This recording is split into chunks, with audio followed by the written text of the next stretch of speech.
In the news recently, there's been a lot made of the rising rates of interracial relationships, the rising rate of multiracial children. This huge rise that's being celebrated is still so minuscule. A recent Pew Research Center study shows that interracial marriages in the United States have climbed to 4.8 million. But experts are not very optimistic about the future of interracial relations. It's not a rosy picture, this growth in demographic. It's more the conflict is going to heighten, I'm afraid. However, some veteran interracial couples disagree. They think that cross-racial marriage is fantastic.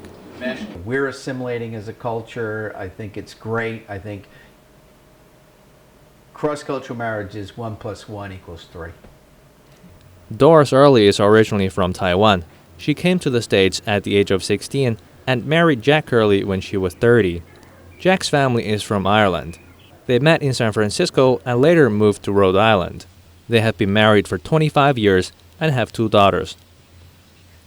Dora says their relationship did not go well at first because of her family's objection.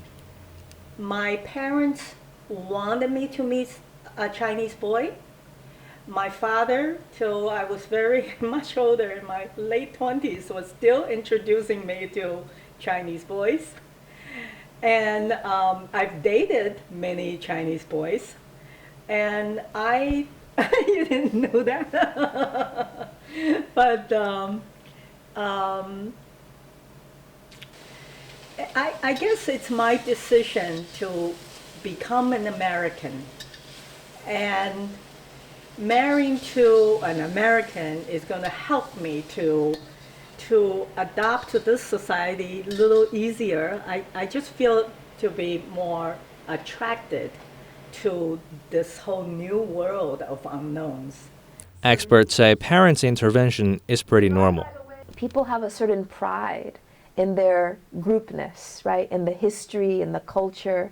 And there's a feeling that it's difficult if you're not born into that group and don't identify with that group, that you will be able to appreciate it as much, and especially that you will be able to transfer that appreciation to the next generation. So sometimes the role of grandparents in families is to ensure that their grandchildren appreciate their culture. And they feel that if their child marries out of that group, that inheritance of culture will be diminished, right? Even if they made through their parents, interracial couples would face other challenges. Doris' friend Josefina Callender is from Argentina. Her husband, Walter, is a New Yorker. Yeah, they're all of our daughters. In their more than a decade of marriage, problems abound. And like other couples, they fight. Sometimes we'll argue about stuff, right? And I get like tongue-tied. And he always, I feel as if he's dismissing me, saying, "Oh, it's all those languages. I speak 4 languages," and so he thinks it's the languages. And in some ways, she's it's processing, true. you know, so you And can't get it all out. What'll right? happen to me when I get totally frustrated that I can't communicate an idea, and it takes me 500 words, and he gives me the line, "Oh, it's the 500-word explanation, 300 word, yeah. 300-word explanation." If I get totally fed up, I'll just cut the English and just rant in Spanish, because he'll say to me, "Just get it off your chest," and so we'll do that. Yeah. You know, and but when I go at that speed, he won't understand me. But it's just I needed the outlet, and we go through that on a Fairly regular often, basis. But their marriage also benefited each other. I think I'm a kinder, gentler person because of my wife. And I think I'm a little bit of a stronger person because of my husband. I'm cold, so I need a lamp. No matter what cultural differences these couples may have, when it comes to educating their next generation, they always come up with compromises and agreements. Nath Ju married her Korean husband 14 years ago. They have a 14-year-old son and 2 identical twin daughters. Is that if there's something else going on, we are the lowest priority, like the 2 of us. So if there's a problem for the kids, we have to deal with that, and that's what takes priority. Yeah. And then you just wait until it's your turn again. Kids are a huge bond, right? I mean, and the other is, I think she's amazing. She has lots of energy when it comes to trying to get the kids on the right track, and it's just really amazing. Interracial parents want their mixed children to benefit from their unique identity. We always taught the kids that there are two heritages. We told them when they were born they were Chirish.